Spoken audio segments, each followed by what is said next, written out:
The Senate President would like to make an opening statement. Thank you very much. If I may be allowed, Mr. Chairman, to give a brief opening statement. Magandang hapon, my dear colleagues and all our resource persons and guests.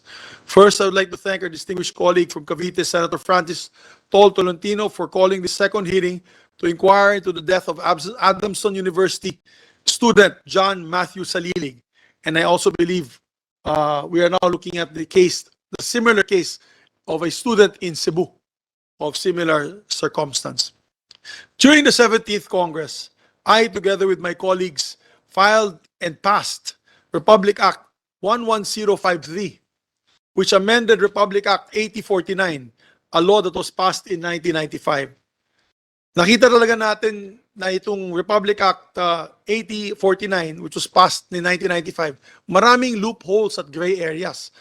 Kaya, this passage and amendments to that old law was triggered by the death of UST law student Acho Castillo, whose parents are here today, from Hazing Rites by the Aegis Juris Fraternity in 2017. Mr. Chairman, I believe that the law we have now has enough teeth to combat this evil. Aside from banning all forms of hazing, Republic Act 11053 also imposes stiffer penalties on persons involved in carrying out this despicable act. Under the law, those who actually planned and participated in the hazing resulting to death, rape, sodomy, or mutilation will be given the penalty of reclusion perpetua, life imprisonment. That is 40 years imprisonment, Your Honor. Furthermore, Mr. Chairman, under the same law, even if the hazing does not result to death, let me repeat, maski na po hindi namatay ang mga biktima na itong hazing, lahat ng officials present during the hazing, all those who planned it, participated, and as I mentioned, officers present during the hazing, advisor of a fraternity or sorority present during the initiation rites, even former officers, non-resident members, or alumni of the fraternity or sorority present during the hazing are all liable. Ulitin ko po, lahat po ay liable or damay, and will be given the same penalty of reclusion perpetua, life imprisonment. My position, ang position ko nito, Mr. Chairman, with due respect to our guests from the Department of Justice and the PNP, as with the laws that we have passed in this chamber, sapat na po ang batas na ito. But it is with the implementation that we are having problems. However, we are willing to listen to our resource persons to possibly improve pa. Kung kailangan natin ayusin pa ang panukala, then let us propose which amendments or what amendments they may be to improve the law. Fortunately and commendably, our law enforcers did a great job in apprehending with speed the perpetrators of this crime. Kaya maraming salamat sa mga kawani natin sa PNP, Philippine National Police, and also to the NBI and other enforcement agencies. So on this note, I hope that our partners in government can enlighten us on areas that we can improve on as regards to implementation. We are here to listen and we are open to making the necessary clarifications and amendments if needed to finally put a stop to this evil. Dito nga yung last statement ko, I desperately hope that Matt's case as the last we ever have to hold the hearing for in these halls. Unfortunately, since the time of Acho's death, napakarami na pong namatay muli dahil sa hazing. Parang antitigas ng ulo ng mga organisasyon na ito na bawal po ang hazing period and napakatindi ng parusa dito sa mga karumal-dumal na krimen na ito. I think what we need to do, Mr. Chairman, is also ask media, ask our partners in government to make sure that all these organizations know extent of the punishment waiting for them pag ginawa po nila muli itong hazing sa kanilang mga organizations.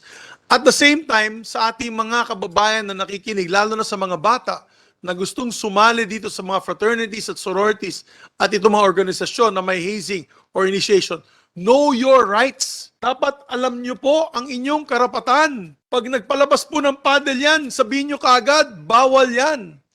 Huwag kayo pumayag na paluin kayo. Huwag po kayo pumayag na magpabugbog kayo. Huwag kayo pumayag na gawin kayong parang punching bag. Now, under our law, it is not only physical, Mr. President, Mr. Chairman, it is mental anguish. So, kung papahiyain kayo, papahubarin kayo, papatakbo kayo nakahubad sa dalawang kanto doon sa barangay ninyo, bawal po yan sa ating batas. They have to know their rights, Mr. Chairman. That's why I'm thanking you for having this hearing.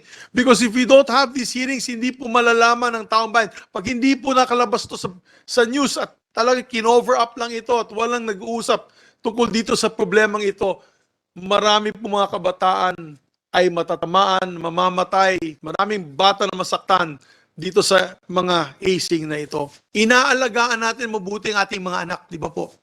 Sabi nga ng isang kasamahan ko, si Senator Joel Villanueva sa kanyang privilege speech, ayaw nga natin ipadapong lamok, baka biglang magka-dengue yung ating mga anak. Pati pagdapo ng lamok, talagang iingatan natin. Tapos pagpasok sa mga eskwelahan, nakakala po natin ay safe zones para sa mga bata, doon pa sila nabubugbog, doon pa sila namamatay. Sabi ko, parang tayo lang yata ang bansa na nagkakaroon ng ganitong phenomenon. Wala po akong nababasa.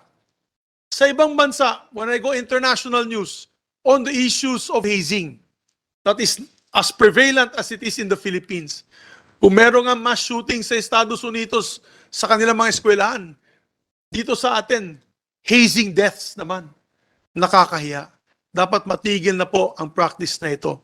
And I'm appealing to all members of the PNP, all members of the DOJ, and all the other enforcement agencies that whenever such acts happen, let us show them that the full arm of the law will run after them.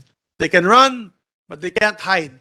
If they hide, hahabulin pa rin sila at huhulihin pa rin sila. We have to ensure that we lose no more lives to hazing and leave no more families grappling with these devastating losses. Thank you again, Mr. Chairman, and I look forward to this day's discussion. Maraming salamat.